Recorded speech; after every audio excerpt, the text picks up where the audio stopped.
Anos 80 em Natal, fita demo na mão, fanzine no bolso e coragem no palco. A cena heavy nasceu ocupando lojas de discos, praças, parques e qualquer canto que virasse amplificador.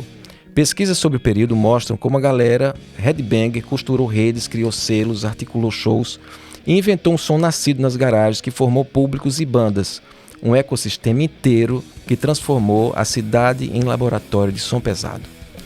Você está vendo a Natal Underground de anos 80, websérie que ganha vida com apoio do Sebrae através do edital de Economia Criativa. Aqui a gente reacende o coração daquela década em Natal, bate papos com quem ergueu o rock, o metal e as bandas de baile. Cenas de palco que arrepiam, bastidores suados e a memória pulsando em quem fez tudo acontecer. A missão é cruzar gerações, firmar nossa identidade, inspirar novos projetos e turbinar a economia criativa com conteúdo caprichado e conversa franca entre passado e agora. Tudo guiado por roteiro, pesquisa e produção profissional para transformar saudade em legado e fazer do passado o combustível que empurra o presente e abre estrada para o futuro.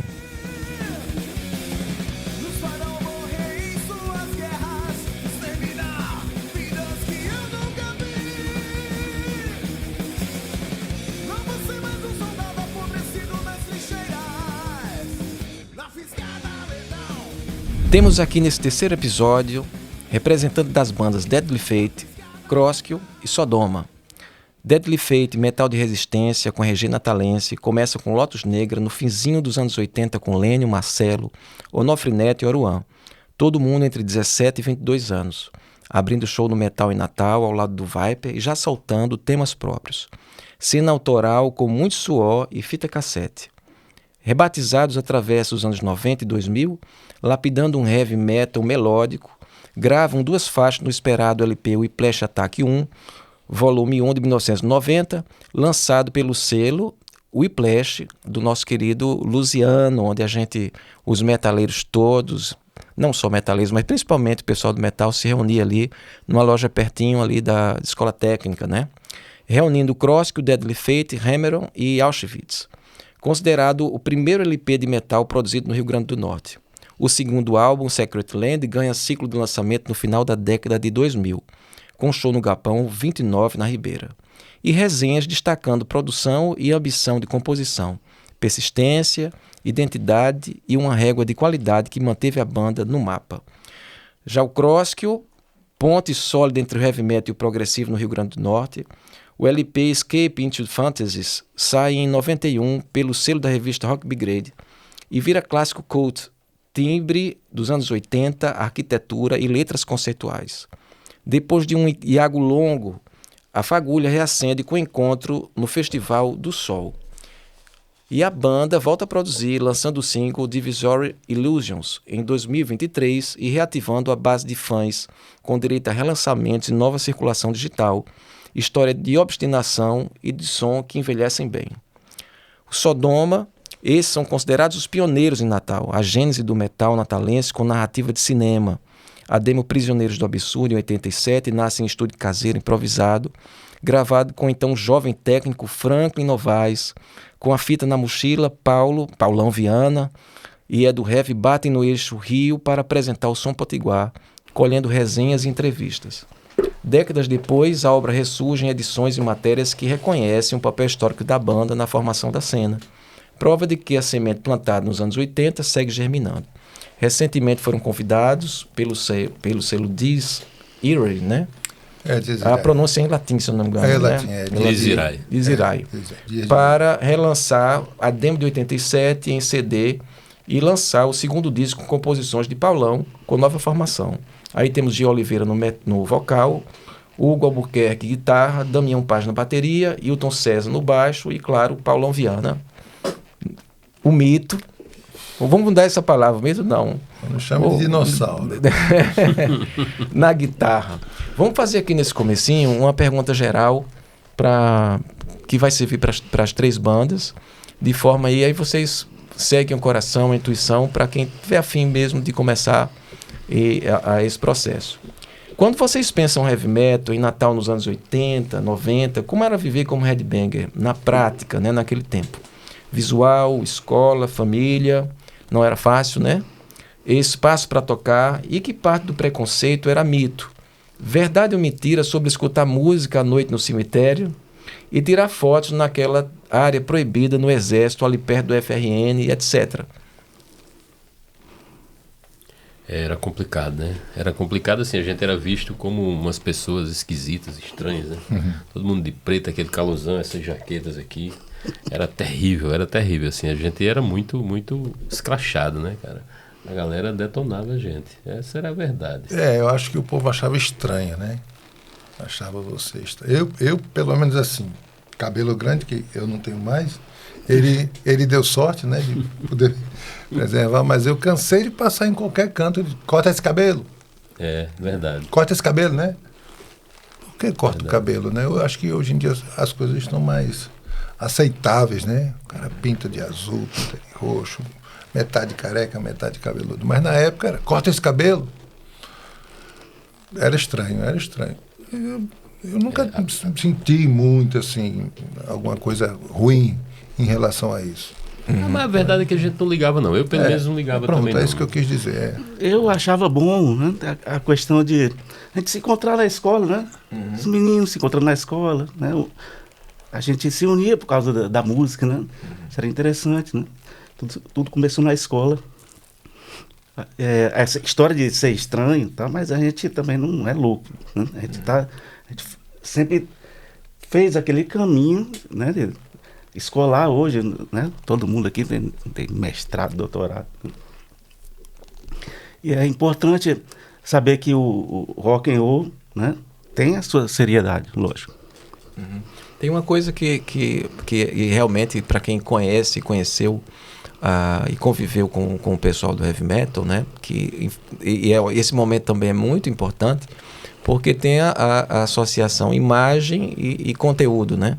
Você vê muitas vezes as pessoas viam a imagem de alguém com um semblante mais alternativo, fora da prática comum, e faziam milhões de julgamentos sem ter a menor noção de que aquela pessoa era um estudante, que estava ali, vamos dizer assim, dentro de uma vida normal, mas que tinha um visual que chamava atenção, que também representava, com certeza o visual, representava também esse anseio de mudança mesmo, de não ser igual a todo mundo, e não obstante, tem essa coisa também da reunião, força um pouco esse gueto, né?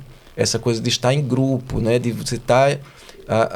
o que em outros estilos tem menos. Você não vê, muitas vezes, 10, 15 roqueiros ou as pessoas que escutam um determinado tipo de música, o samba e tal, se reunindo e saindo juntos, que também tinha um sinônimo de uma certa proteção, que é engraçado, né? O que as pessoas tinham medo, eu acho que tem tinha essa coisa de proteção, de você se sentir protegido estando em grupo. Ah, sim, era tipo uma matilha, né? Era muito bom sair. Se você saísse sozinho, era muito desagradável. Ou em dupla. Você já se sentia meio... Até que também nessa época tinha o punk rock também, né? Existia, tinha uma certa rixa entre punk e metaleiro. Esse termo metaleiro surgiu no Rock in Rio de 85, né? A gente teve gente que ficou incomodado. Metaleiro é quem trabalha com metal, mas pelo menos definiu, achou um nome, né? A grande mídia, né? Diga-se Rede Globo, né? Cobriu o Rock in Rio e as bandas de heavy metal invadiram o Rio. Teve Iron Maiden, Ozzy, teve Whitesnake, né? O de 85, AC/DC. E criaram esse termo, metaleiro, né? E tinha essa rivalidade com o punk. Nessa época tinha, assim. Em Campinas eu passei um sufoco uma vez também com skinheads, né? Acho que vocês lembram disso. Hoje em dia não tem mais isso. Então, andar junto exatamente dá uma certa segurança. Tinha uma certa coisa. Recife tinha aquela turma da lama, né? Que eram os skinheads de Recife. E a gente foi tocar uma vez lá em Recife, o Crossky, com a galera de lá, na Cidade do Cabo, na verdade. E no meio do show, era um festival, devia ter umas 10 bandas. E no meio do show chegou a turma da lama, uns 30 caras, homens e mulheres, os carecas de lá, E entraram no show e paralisaram o show completamente, né? Circulando entre a galera. Tinha uma menina que eu lembro muito bem disso, que tava com um sapo desse tamanho aqui embaixo do braço. Aí chegava um sapo. Sapão, assim, cururuzão grandão. Aí jogava esse sapo na mesa das pessoas e tal, atrapalhava tudo. Era uma coisa que aqui não tinha, né? A gente tinha essa coisa que você falou do punk e tal, mas era mais cena, na verdade. Era mais mise-en-scène da galera do que, na verdade, propriamente alguma coisa. Não tinha nem outro bando, indivíduo, mais ou menos. Nem um bando punk também. E a família, como é que era a família, né? Tinha alguma restrição, alguma coisa? Os pais gostavam? Como é que era a coisa? Dentro da família, a visão de ser um metaleiro. Eu tive cabelo grande também. Em relação a mim, sempre foi tranquilo, assim. Meus pais sabiam da minha índole, né? Isso. Eu não mexia com drogas, não tinha... Eu falei assim, quando eu fiz a minha primeira tatuagem, aí teve deixa eu lembrar, teve um que apoiou, acho que foi minha mãe. Minha mãe, legal. E o meu pai, isso é coisa de maconheiro. Aí a minha mãe falou, não é não, porque ele fez a tatuagem e ele não é maconheiro. Aí ficou por isso mesmo. Legal, interessante dizer que a primeira vez que eu fui furar a minha orelha para usar um brinco, né? Na farmácia tinha aquelas pistolas, né? Aquele brinco, que era um brinco que ele vinha para não inflamar, depois você botava uma argola ou alguma coisa. Eu cheguei na farmácia e disse, você vê como são as coisas, né? Eu disse, eu quero furar a minha... Vocês botam brinco? Aí a menina lá da farmácia disse, bota. Eu quero furar. Aí ela disse, você? Aí ela chamou o gerente perguntando se podia furar. Porque eu era homem. Aí fulano, pode furar. Ele tá querendo furar. Pode. Aí o cara disse, se ele quer furar, fura. Como era diferente, né? Hoje em dia você bota piercing, bota o que quiser, né? Eu nunca tive esse problema, não. Minha família sempre foi muito relax, assim. Agora, eu vou falar uma coisinha sobre também esse período. Apesar de ter essa estranheza, né? Naquela época, eu me lembro muito bem, cara, que existia uma galera alternativa em Natal que todo mundo se misturava muito. Então, quando a gente saía para Chernobyl, na praça, alguma coisa, todas as terra tribos, neutro, né? Tava todo mundo ali, todo mundo feliz, exatamente, todo mundo junto. Não tinha os bichos grilo. Eu nunca tive problema também. Eu acho que foi uma época legal, assim. Inclusive, fiz uma música para minha mãe, né? Deadly Fate, né? Aproveitando isso, já que tem esse mito, e acho que é bom já aproveitar que toca, esse é um dos grandes ícones que faleceu há pouco tempo, foi Ozzy, né? Do Black Sabbath. E tinha como ele teve aquela famosa cena de morder o morcego, e tinha bandas que colocavam cruz ao contrário e tal.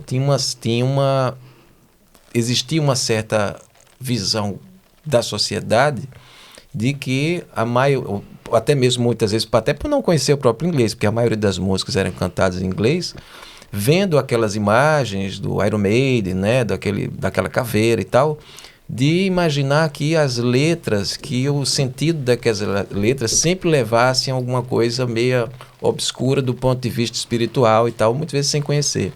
E aí, aproveitando aqui, dentro das letras de vocês, o conteúdo das bandas, fala um pouco sobre a composição, um pouquinho de cada das músicas daquela época, né? Sim, daquela época. Rapaz, o Kroskil a gente sempre explorou a questão do ser humano, né? O que a gente sente, a psique humana e tal, né? E a gente sempre escreveu de forma que você pudesse interpretar da sua maneira, ele da maneira dele, e assim por diante. Então, as coisas sempre muito subjetivo, né? Hoje, a gente já tem uma coisa nessa linha, mas também tem uma coisa de política no meio. Certo. Né? Mas naquela época não, era uma coisa mais lúdica mesmo, né?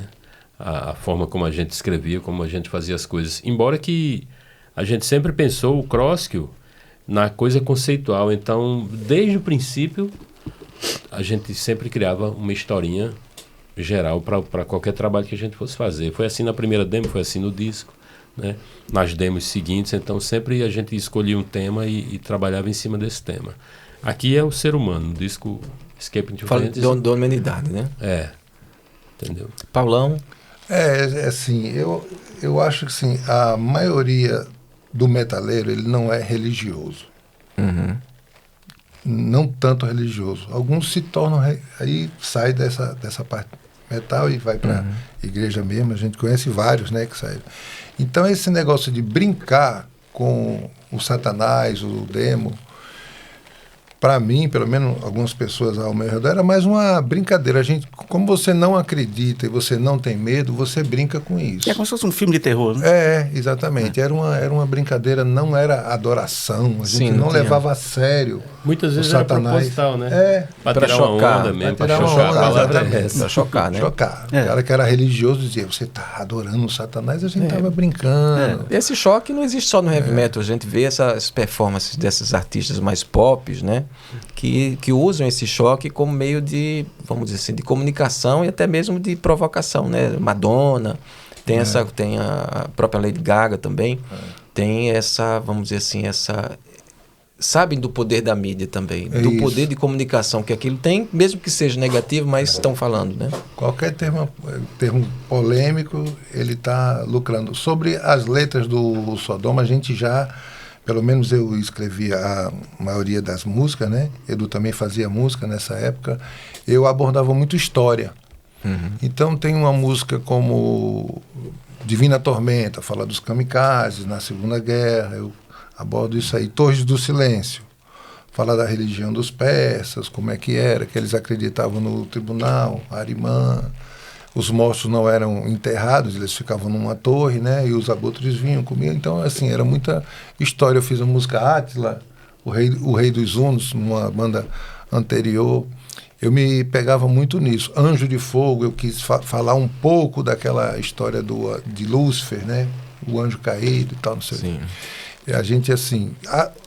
Recentemente, aí a gente está nessa temática também. Eu não falo mais de história. Falo Aquela também seita dessas... americana também que vocês falaram, né? O Ku Klux Klan. Ku Klux Klan já é outra música também que tem, né? E tem Inquisidor, fala da Inquisição. Tudo baseado em história, né? O meu grande forte, assim, que eu gosto muito é história. Só que hoje a gente fala mais também de sentimentos, né? Neuroses, complexo, avareza, coisa do ser humano mesmo, né? Mas nessa temática também que o Crosco já fazia isso antes. E Oruan, como é que você fala aí sobre as composições aí do Deadly Fate, né? O Deadly Fate no Whiplash, Ataque, né, que a gente gravou 2 músicas, o Neto, né, fez as letras, também fez as músicas, não participei. Mas é uma banda de rock, né? Se você quiser falar demônio, você fala, você tem liberdade. Se quiser falar de Deus, fala, entendeu? Você tem a liberdade, que é natural do rock, né? Na época, o Neto, né, tinha essa brincadeira de falar do bem contra o mal, tá, né? Black Helmet, né? No final, o mal vencia o bem. E depois a gente reformulou a música, né? Não, vamos tirar isso. Depois que a gente lançou o primeiro CD, né? A gente, vamos reformular isso aí, negócio de mal vencer o bem, vamos inverter a letra.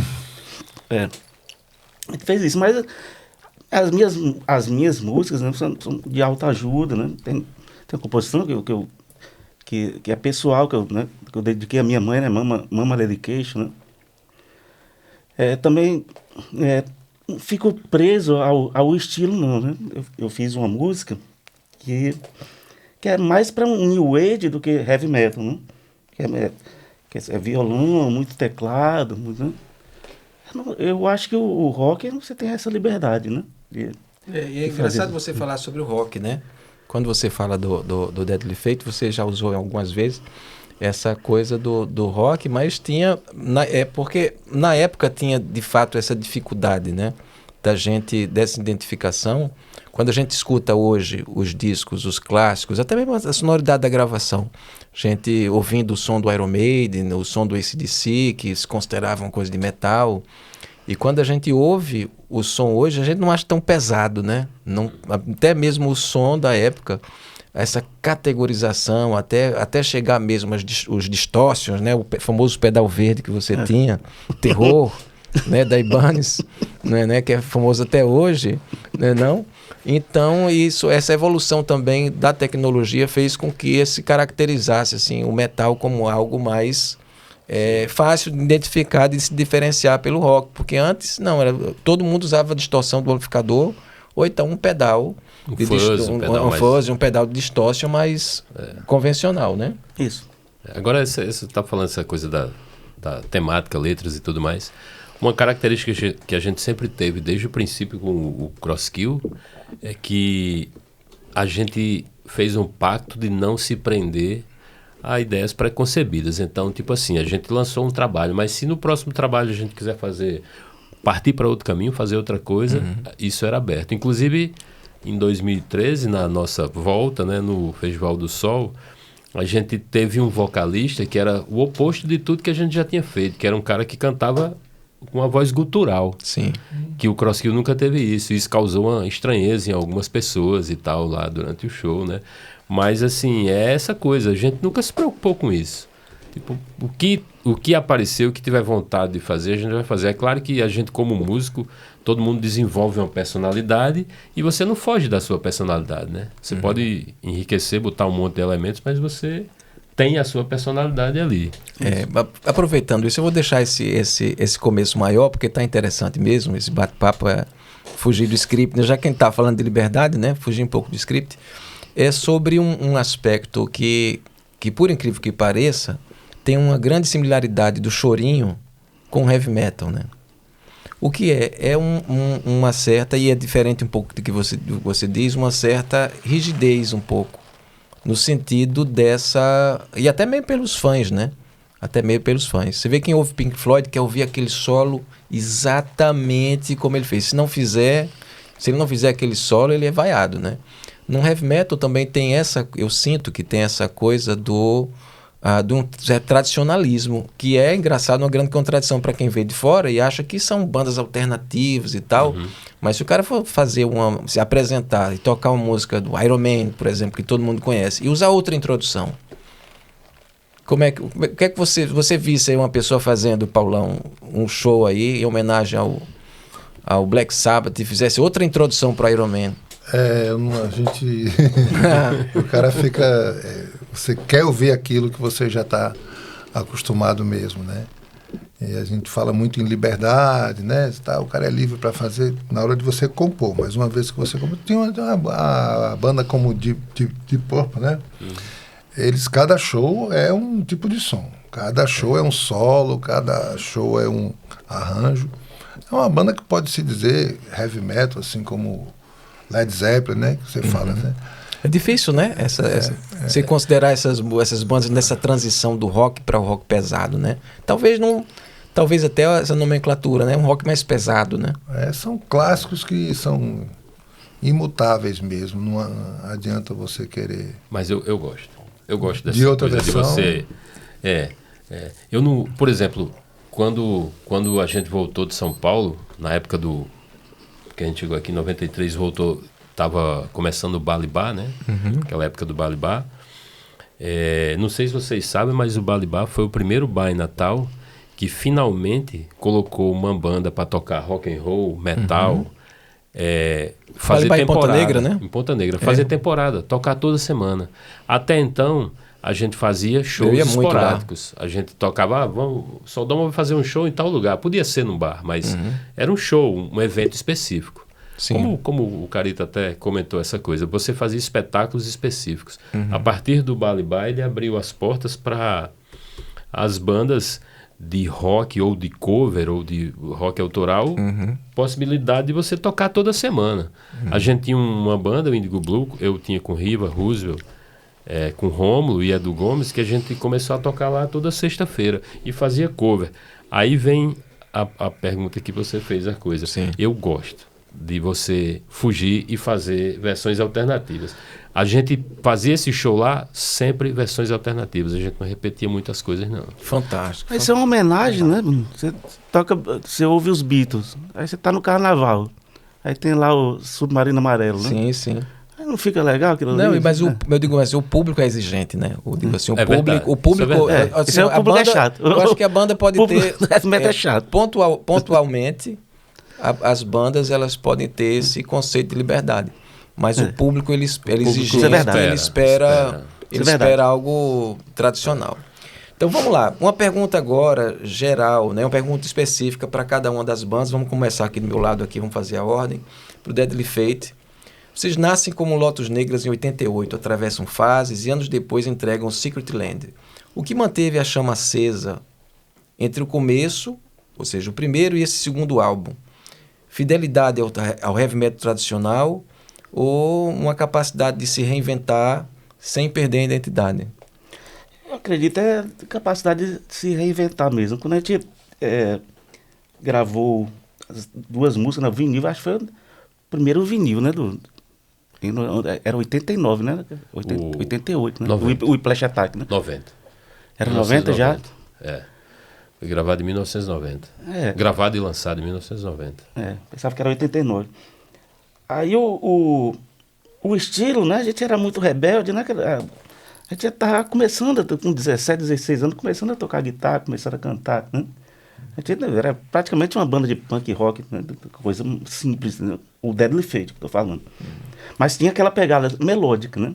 A gente sempre teve a tendência para o clássico, né? Para a pegada melódica. Quando foi no Secret Land, né? A gente pensou, bicho, por que a gente não pode misturar o rock com orquestra, com corais, né? Como o Rick Wakeman faz, né? A gente, então vamos tentar fazer essa mistura. E a gente na época não tinha nem a tecnologia, né? A gente se esforçava, repetia várias vezes os naipes, né? Uma pessoa só, eu e Neto lá repetindo. Vamos ter que dar a impressão que tem um coral. Tem um coral, né? Foi se reinventando, naturalmente. Tranquilo. Vamos lá, pergunta para o Cosquio. O Escape into Fantasy é tratado como divisor de águas do metal progressivo do Rio Grande do Norte. E a banda voltou com singles e atividade recente. Que decisão artística do Escape ainda pauta o som de vocês? E o que mudou nessa retomada em relação ao processo de composição e gravação? Não mudou muita coisa, não. Embora que agora, como eu sou o único remanescente da banda, quando a gente voltou em 2013, o Jussian estava também na banda ainda. Ele estava morando aqui em Natal, né? E a gente passou aquele período da pandemia, a gente iniciou, eu e ele, mas ele acabou voltando para São Paulo.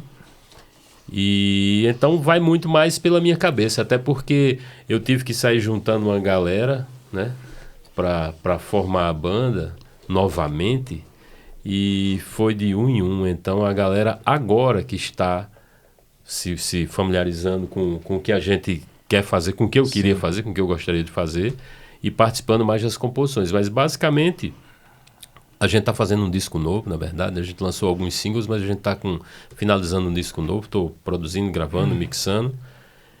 Devo acabar agora no mês que vem. E aí essa galera nova já está participando, já tem composição do pessoal. E eles se encaixaram porque eles gostavam do som, desse tipo de som que a gente faz, né? Então eles se encaixaram, assim, não mudou muita coisa não. Claro que teve uma evolução porque fazem muitos anos, né? Certo. Falando nisso, puxando aqui essa coisa, para falar sobre a formação original da banda, né? Sim. Porque eu acho que é importante falar sobre também, Sim, já que falando dos dois, os músicos que compuseram, né? Que deram início ao Kroski. Eu sei que houve muitas... 1, 2, 3, 4, 5, teve muita mudança. Várias mudanças. Que talvez seja até impossível de falar todo mundo, ou se você quiser também pode falar. Cara, assim, desde o princípio... Mas a banda inicial, né? A banda inicial éramos eu, Jussian, né? Jussian Lima, irmão Filho de Carlão. Filho de Carlão, irmão de Júlio Lima. Baterista, né? Baterista, vocalista também. E Marcos Varela, que é professor da UFRN, né? Éramos nós 3 e tinha um outro guitarrista, o Vinícius, né? A gente começou como um quarteto. E a gente já vinha antes de uma outra banda que a gente tinha, que era com o Álvaro. Eu era vocalista, nem tocava baixo ainda na banda anterior. Com o Marcos e com o Jussian, era o Horus, que a gente tocou junto com eles no show do Viper também. Eu e Marcos André, a gente saiu dessa banda, a banda ficou com outras pessoas e a gente montou o Kroski. Eu, Marcos André, eu não conseguia cantar e tocar ao mesmo tempo, então eu passei a ser apenas baixista. Sim. E Marcos assumiu os vocais, né? Guitarrista, vocalista, Jussian e o outro guitarrista, Vinícius. Aí, na época da gravação da coletânea, entrou um outro vocalista, a gente se transformou no quinteto. E após a gravação da coletânea, para gravar o disco, eles saíram. O vocalista saiu, o outro guitarrista saiu e a gente ficou como trio. Eu, Marcos e Jussian. O Marcos voltou para os vocais e, por muita insistência minha, a gente permaneceu como trio para gravar o disco, porque na época da coletânea, quem produziu a coletânea foi o André Pomba, que trabalhava na Rock Brigade, falecido também já se foi. E ele veio produzir a coletânea e eu já tinha uma amizade com ele de antes, porque eu, na época tinha fanzine e tal, antes até das bandas, e ele...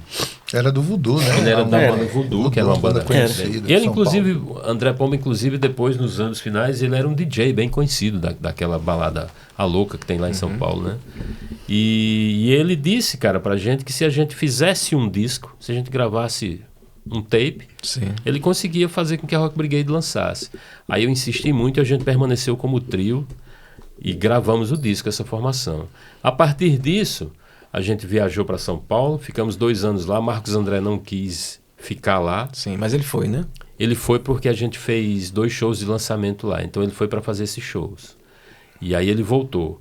A partir disso, sempre fomos eu e Jussian. Então passaram outras pessoas, mas sempre nós dois, aí até bem recentemente, né? Sempre nós dois ali. E aí passaram várias pessoas, vários músicos, né? várias formações lá em São Paulo, aqui. A gente ficou 2 anos lá, 91, 92, voltamos, aí depois a gente foi em 96, e aí o Kroski ficou até 99. E retomamos quando já morando aqui, essa volta em 2013, né? Mas realmente passou muita gente pela banda. Inclusive nessa gravação, nesse disco novo aqui, eu consegui reunir todos os guitarristas que passaram pela banda. Todos eles estão participando. São 7 guitarristas diferentes tocando nesse disco. Todos eles e outros membros da banda que passaram pela banda. Tem 3 vocalistas diferentes e tal. Claro que tem um núcleo, né? A banda atual, sim. que faz tudo. Mas tem participações dessa galera toda. Entendeu? Isso aí está sendo muito prazeroso, porque eu resgatei muita coisa, inclusive algumas pessoas que eu tinha perdido um pouco de contato, né? Dessa galera lá de São Paulo e tal. Então está sendo muito legal isso, cara, muito bacana. Maravilha, maravilha. Agora vamos para a pergunta para o Sodoma. Com a demo Prisioneiros do Absurdo de 87 e o retorno décadas depois, a trajetória de vocês virou referência histórica. Qual foi o aprendizado do hiato e do renascimento que mais impactou o estúdio e o palco? Certo. Eu queria antes só fazer uma observação, assim, falar um pouco de história, que talvez eu seja só um pouquinho anterior, né, a Oruan e Eri. Pelo menos em termos de banda, né? Não sei se nessa época, assim, eu não sei se vocês lembram, a gente tinha aqui um programa chamado Metal Pesado. Eduardo fazia com o Ranieri esse programa. Edu foi quem fundou o Sodoma, eu não dei o nome à banda. Na verdade, eu, Serjão e Alexandre, a gente tinha uma banda chamada Serpentários. E o Edu chamou o Serjão para cantar no Sodoma, e tinha outra formação, vamos falar, né? O Ângelo Márcio, que era o baixista, o baterista era Roosevelt ainda, Edu na guitarra e Gilvan Rato era o vocal. Era o vocal. Mas era uma meio brincadeira, meio sério, mas eles já tinham intenção. Mas Edu sempre querendo melhorar. Edu morreu muito novo, 18 anos, ele se acidentou. Eu tenho certeza que ele hoje seria um guitarrista famoso, né? Porque ele era muito dedicado, era uma pessoa muito simples, muito mal aberta, muito simples, muito inocente. Mas ele era menino, assim, naquela época, se você tivesse 20 anos e o cara tivesse 16, era uma diferença grande, né? Hoje em dia não, né? Eu sou mais velho do que o Oruan, eu acho. E não tem tanta diferença. Então tinha esse programa Metal Pesado, você já escutava na rádio Poti, rádio AM. Ele levava os discos que ele tinha, botava, então já era uma influência. E todo mundo que curtia metal estava ligado nesse programa, né? Aí teve esse princípio, né, de de nicho, né? E o curioso também é que nessa época, assim, a facilidade que a gente tinha, a gente tem que falar isso, era a mãe de Edu tinha uma gráfica, facilitava muito. O pai dele tinha um jornal na mão, que era diretor, podia botar qualquer matéria, podia botar matéria de capa no show. Sodoma toca no seu, podia botar matéria de capa nisso aí. Era só ele querer, né? Então, quando a gente fazia show, a gente nunca chegou a tocar em bar, o Sodoma. A gente fazia show no Palácio dos Esportes, Centro de Turismo, e era show para 2.000 pessoas. A gente tocou na Festa do Boi. Hoje, se a gente for juntar aqui as 3 bandas e tentar fazer um show, eu acho que a gente não consegue botar 2.000 pessoas em canto nenhum, 2.500 pessoas. A coisa mudou muito. Isso. Mas é porque na época também tinha esse pessoal que ele falou, que era o pessoal alternativo, o pessoal do reggae. Todo mundo se misturava, que eram poucos eventos que tinha. Então ia o cara que era metaleiro mesmo, com aqueles braceletes, total tétano, né, com prego, e aquele cara que gostava de Bob Marley, ele queria tomar uma cerveja, queria sacar um som alternativo. Então, assim, nessa época era muito forte isso. Agora, respondendo mais a pergunta, né? Você podia dizer de novo? Não. Eu entrei na história, né? Porque eu acho importante dizer que eu não dei o nome Sodoma, né? A gente foi migrando do Serpentário para o Sodoma e eu estou hoje com esse legado. Não, seria só aprendizado do tempo, né? Que houve entre do Renascimento, que impactou o estúdio e o palco. Certo. Assim, na época a gente entrava no palco muito desorientado. Muito desorientado. Eu não tinha noção de que você microfonava um amp, que jogava no PA, que tinha um retorno. A gente era muito novo, era muito menino. Se o técnico de som que fizesse de um jeito, ninguém ia contradizer. Ninguém, não ia ter ideia nunca que o cara passou mal, o bumbo estava muito alto, a gente não tinha. E com o tempo você vai, né, aprendendo, né? E estúdio, eu posso dizer que na época que o Sodoma gravou a fita demo, a gente não tinha nenhum estúdio que fosse viável para a gente. Então Franklin Novaes foi para a casa de Edu com algum equipamento. Eu lembro que ele gravou as guitarras, ele botou a caixa, botou o microfone no chão e abafou com a caixa. E aquele som mais abafado ele compensou na equalização. E a gente gravou essa fita demo e ela foi... Aí eu fui para o Rio com ela em mãos, né? Algumas cópias. 2 dias depois o Edu foi, a gente foi na revista Metal, que era a Bíblia, né? Era a Rock Brigade em São Paulo e a revista Metal no Rio. Eu fui com esse material e fui numa loja que tinha lançado nessa época a banda Taurus, do Rio de Janeiro. Era um som parecido com o nosso. Por coincidência, nesse mês de outubro, dia 31, a gente vai tocar novamente com o Taurus, depois de quantos anos? Ele vai tocar o Crosskill, vai tocar o Sodoma e o Taurus do Rio, que está fazendo turnê. O último show que a gente fez com o Taurus foi em Recife, no Teatro Apolo. Acho que ele estava nesse show. Eu fui de road. Ele foi de road, né? Tá vendo? O de road não, né, cara? Era uma desculpa, na verdade, para ir. Mas eu nem tocava ainda nesse show. O road que você dizia assim, dá para tu segurar isso aqui para mim? Aí era ele e Christian.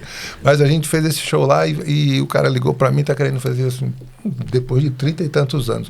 E por coincidência, assim, falando nisso, dessa fita demo, né? A gente teve, eu acho que é o mesmo selo, né?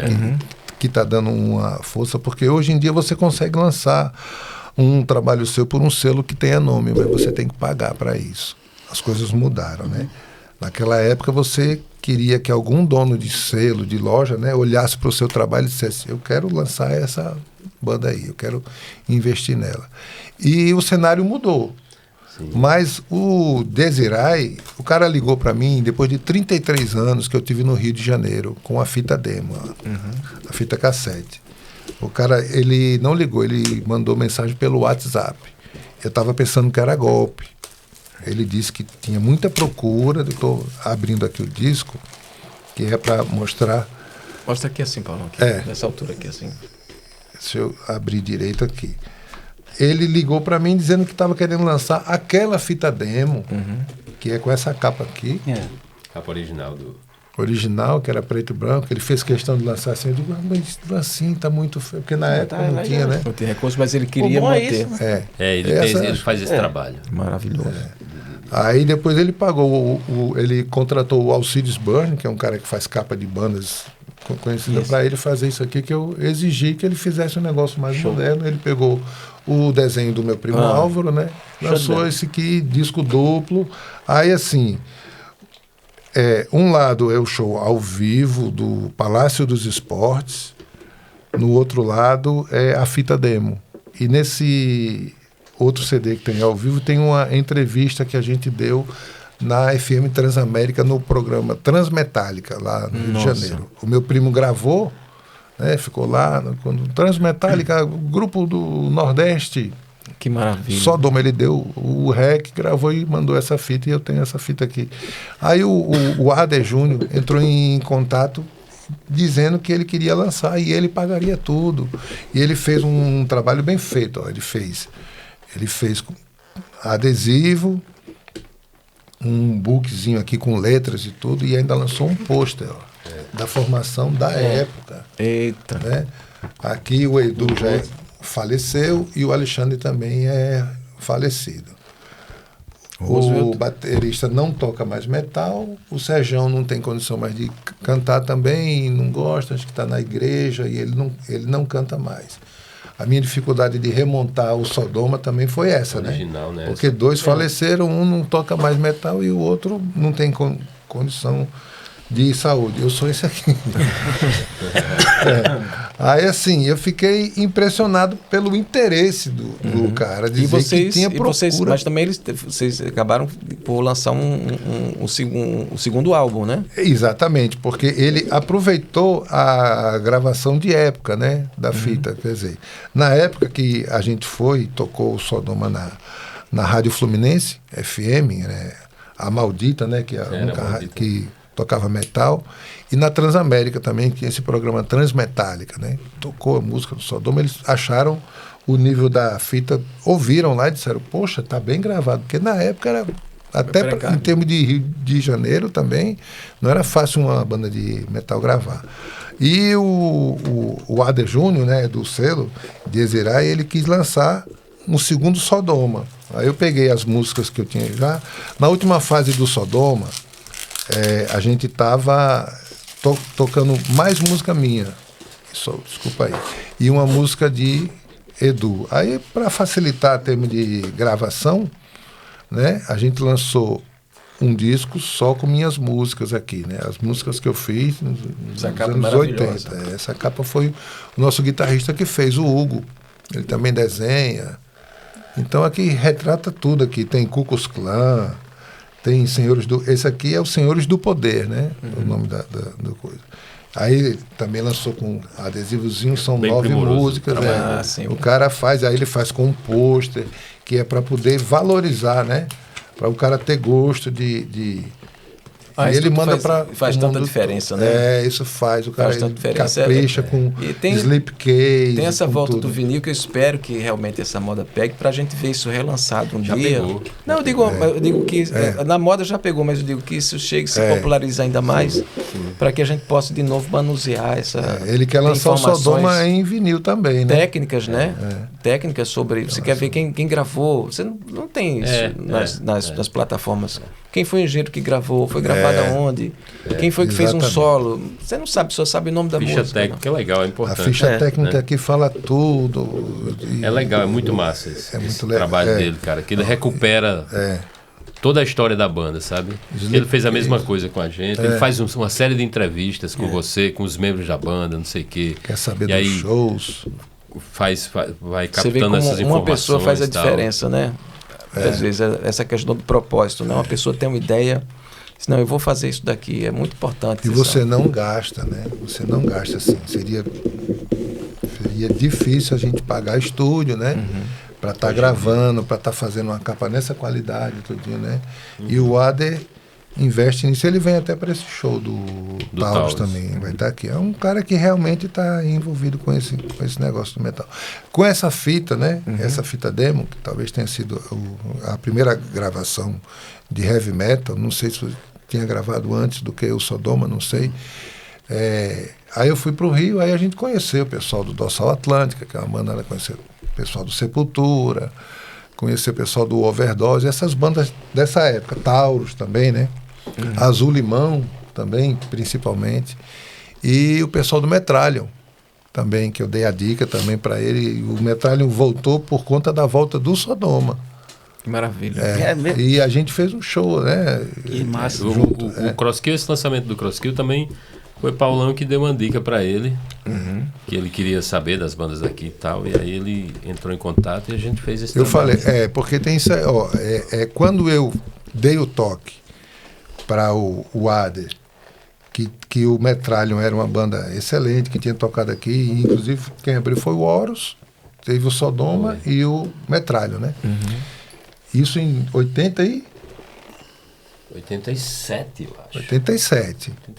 Então, aí quando eu dei o toque para ele, tem outra banda do Rio, que eu não vou nem falar o nome, uma banda legal também, que eu conheci os caras, gente boa, mas eles não passaram a bola para o pessoal do Metrallion, dizendo assim, olha, esse selo aqui investe em você, paga tudo. Teve que o cara do Nordeste falar com o Ader e dizer que o Metrallion, ele disse, pô, eu sou doido pelo Metrallion, era uma banda aqui do Rio que tocava, eu disse, pô, os caras também, que eu nunca perdi o contato com eles. É uma coisa que me chama muita atenção, e falando dessa questão de grupo, né, para ver essa questão da unidade entre vocês, né, desse respeito, dessa amizade mesmo entre as bandas, que a gente vê inclusive dentro da própria dinâmica, né, da websérie, dessa conversa, desse bate-papo pra gente, como flui, né? Como é importante eu acho que essa questão humana. Essa nossa geração, eu acho que há rivalidade zero, eu acho.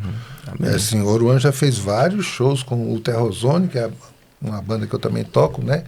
Atualmente, a banda é de 91.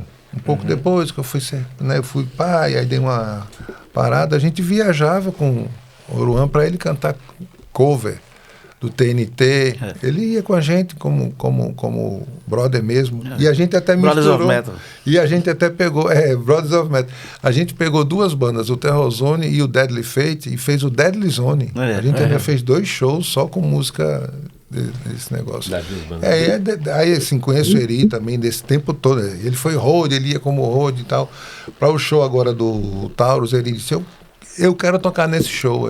Então vamos tocar, vai ser ótimo. Aí o cara, tem uma banda já de Recife, mas bota o Crosskill também. Então a gente, essa geração nossa, tem esse respeito e essa união, porque a gente comeu pão que o diabo amassou nessa época. Coisa lúdica, né? Coisa lúdica. Estamos chegando aí pertinho aí do final. Isso, mas a gente fica... E eu vamos para a pergunta, praticamente a pergunta final, que a gente começar com o Oruan, que é como foi erguer esse sonho em Natal? Um mercado menor, poucos espaços para tocar e muito improviso. Como é que foi essa chegada ao público, né? Olha, né, foi natural, né? Inclusive com o Sodoma ajudou muito, né? Dona Mara, lá naquela época, né? A questão que o Paulão falou, né? Do incentivo do pai dele e tal. Aí a gente começou a gravar as demos, né? A experiência em estúdio, a gente, cara, tem estúdio. Eu me lembro uma época que a gente perguntava, qual é a sua guitarra? A minha vermelha, a sua é azul, porque só tinha a Giannini. Mas lá, mas a experiência, né, que a gente tinha, né? Guitarra elétrica, guitarra boa só de contrabando, né, naquela época. Porque não tinha lá as lojas de Natal, não tinham... Não tinham mesmo a opção de você comprar aqui, não tinha coisa de internet, de você pedir, você comprava para a pessoa mandar. Isso. Então, assim, foi natural também, teve muita união, né? A prova é o Flash, né? A gente uniu forças, né, para lançar. E a coisa foi acontecendo, né? Os Brothers of Metal que a gente está até hoje. Paulão? O que eu posso dizer é que a gente, assim, a gente nunca teve essa dificuldade em fazer um show como a gente fez na antiga boate Rocambole. A gente fez o quebrando as regras, né? Porque uma banda de metal tocar numa boate de playboy, a gente resolveu dar esse nome, até pela música do Judas Priest, Breaking the Law, né? Aí a gente fez o quebrando. A gente nunca teve dificuldade, por quê? Porque tinha o apoio financeiro do pai de Edu. Porém, quando você pega um trabalho desse, você manda para uma revista Rock Brigade ou uma revista metal, o cara não vai considerar. Esse aqui é a banda do filho daquele senador, suplente de senador, diretor de jornal. Tem que ser bom. O cara tem que gostar. Se ele ouviu outra coisa que é super importante é a exigência, né? Falar nisso é uma coisa muito importante que tem para quem a gente está falando para as pessoas, essa questão da exigência sonora de que tem no heavy metal, né? Para quem não sabe, tem cada pedal, né, para o guitarrista tem uma funcionalidade, compressor, distorção, overdrive. Então, e eu digo assim, a tecnologia chegou muito cedo, né? O acesso à tecnologia nesse aspecto, eu acho assim que o pessoal do heavy soube trabalhar com isso, né? Soube se utilizar dessa tecnologia. Eu acho que não é só isso, assim, a gente desde o princípio, como roqueiro, como headbanger, metaleiro, nos anos 80, a gente corria muito atrás de tudo, a gente se correspondia com revistas gringas, trocava disco, então, por exemplo, eu me lembro quando saiu o Kill 'Em All do Metallica, o primeiro disco do Metallica, 1 ano e meio depois, 2 anos, já tinha aqui em Natal o disco. Então a galera de Natal sempre foi muito adiantada. E isso se refletiu nessa questão da tecnologia. E se comunicava busca, também, né? Todo mundo se comunicava. Então a gente recebia um disco, aí um para casa do outro, né? Aquela galera para ouvir, fazer aquela coisa. Essa audição coletiva, né? Alguém recebeu um disco álbum duplo de tal disco. Vamos fazer uma session lá na casa de fulano e tal. E isso refletiu nessa busca, assim, essa coisa da tecnologia. E o próprio Edu mesmo, ele foi o primeiro estúdio aqui em Natal a ter a DAT, né? Foi o primeiro que teve aqui e tal. Então a gente acabou tendo essa vantagem, digamos assim, de ter acesso a essas coisas mais facilmente, né?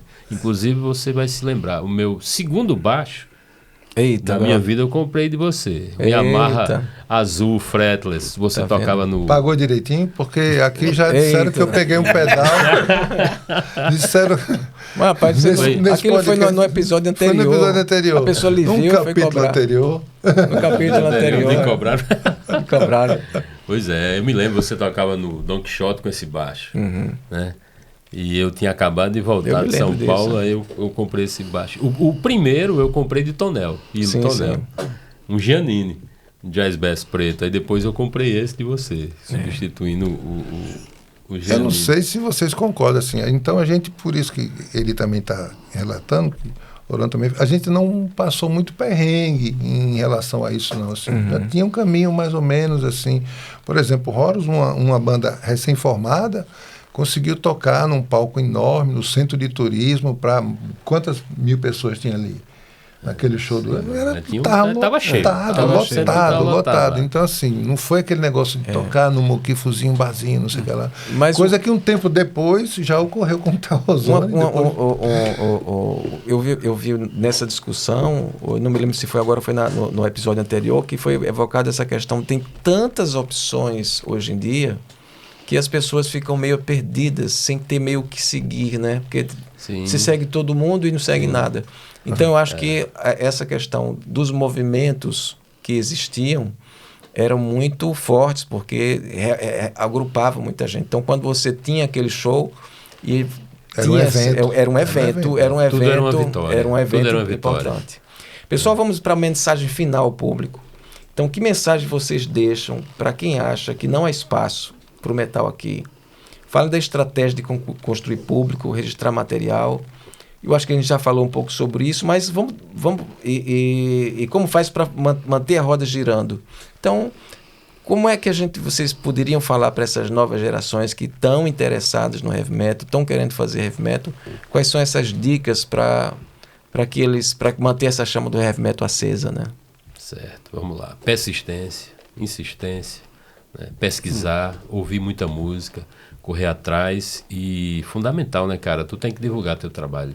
Redes sociais, tu tem que produzir o trabalho, tem que fazer clipe, tem que fazer lyric vídeo, tem que fazer tudo e correr atrás. Porque hoje em dia, se não correr atrás, se não ir, se não acreditar, a coisa não funciona. Já era assim naquela época, e hoje, apesar de ter essa oferta grande de muita coisa, faz com que o cara fique meio perdido mesmo, na verdade, né? Ou não valorize tanto, né? É difícil o cara chegar, uma pessoa mais jovem, pegar um disco desse aqui, o disco duplo, o disco triplo, tem um bocado de música, o cara escuta 2, 3 de cada disco e olhe lá, né? É um processo de transformação também, né? Com certeza. Porque isso com tudo, né? Você assiste as pessoas que querem ver coisas cada vez mais curtas, né? Os vídeos, a pessoa faz uma opção de ver um resumo, já vi o resumo do filme e não vou precisar ver. Então, filme, livro, esse tempo para arte também é muito importante, né? Agora, em contrapartida, tem também um público fiel, né, cara? Então, por isso que eu digo, você tem que insistir, porque a gente acha a tem galera ouvidos atentos, né, pro heavy metal. A gente acha. A minha mensagem seria basicamente quase isso que é persistência, né? Às vezes você precisa, o cara fala, para você ter um reconhecimento de uma hora para outra, às vezes precisa 10 anos. Para eu receber uma mensagem, um cara querendo lançar esse material aqui, foram 33 anos. Foi uma surpresa. A banda nem estava mais... Então, assim, o que eu posso dizer para esse pessoal mais jovem, tem muito músico tocando em apartamento, sozinho, estudando baixo, estudando guitarra. Eu posso dizer, forme banda. Com banda você cresce muito. Trabalha em conjunto, né? Trabalha em conjunto. O cara, num apartamento sozinho, ele toca todas as músicas de Malmsteen, os maiores guitarristas do mundo, mas ele está no apartamento. Tá fácil. É bom você se juntar com outro cara, um que canta, um colega teu que canta, que você descobre que ele canta, o outro toca baixo. E insistir, como ele falou. Não querer dar um ano que a gente toca e não conseguiu nada. Pode ser que você passe 33 anos também. Pode ser que passe menos. Divulgar, como ele falou, né? Hoje em dia tem essa facilidade, você poder divulgar. Eu tô nessa vibe aí, né? Acredite sempre nos seus sonhos, né? Quando se trata de arte, né? Você tem que ser um sonhador mesmo. Mas o importante da arte é o quê? Deixar um material, né? Você um dia você não vai ficar aqui para sempre, mas a sua arte fica, né? Então, né? É importante, né? A arte para o mundo. Que maravilha. Meus amigos, olha, chegamos ao final aí desse terceiro episódio aí dessa websérie. Eu pensei que ia dizer, chegamos na metade. Da metade. Não, mas é o seguinte, e é uma missão muito difícil conduzir isso, porque a vontade, né, tem tanta coisa a ser dita por cada banda, tantas histórias, se a gente pudesse... Mas de qualquer maneira, isso é um bom sinal, porque fica com esse gosto de quero mais.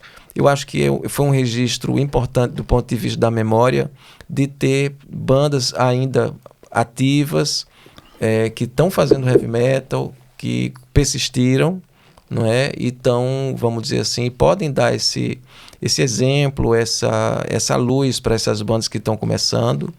E sem falar desse encontro nosso aqui também, né? Esse encontro humano, tô aqui nos anos 80 aqui a 100%, não é? E isso dá uma emoção mesmo, né? Faz com que a gente volte assim, em segundos assim, a gente tá voltando, você voltou aí para 1986, né? Com o lançamento do disco, com a fita cassete, com Ainda no Rio. Quando a gente fala, parece que a gente já tá, e a gente vai viajando, e esse é o princípio mesmo desse vídeo, né, fazer dessa entrevista, para fazer com que as pessoas também entrem nessa viagem. Queria agradecer aqui a todos vocês, Eri, valeu, man. Eu que agradeço muito, Sérgio. Obrigado, meus amigos. E queria agradecer também ao Sebrae, né, por esse apoio através do edital de Economia Criativa 2025, que a gente pôde realizar isso. Então, muito importante demais essa coisa acreditar também nos editais que funcionam, né? Então, esse apoio à cultura é muito importante, que é outra dica que a gente dá para quem está fazendo o heavy metal, qualquer estilo, é procurar também encontrar recursos que existem para poder tocar a vida para frente. Agradecer aqui a Samela Soraya, que fez esses roteiros tão bem preparados, a Betinho, Roberto Fernandes na parte técnica, que é audiovisual, não, a primeira dama do rock, Cíntia, não não quer que fale nela, mas eu já falei. E está aqui presente, dando esse apoio maravilhoso. Claro, porque o que somos nós sem os amores, né? Sem esse suporte que a gente não falou nisso, mas esse suporte da família, verdade, das pessoas que a gente ama, que dão justamente essa vontade da gente seguir em frente. E Paulão também, que está ajudando aqui todo esse processo, me ajudou todo nesse processo aí de produção. Então, obrigado. Episódio encerrado e até o próximo, se Deus quiser. Esperamos, né? Obrigado. Novamente mais um. Vim bater esse papo.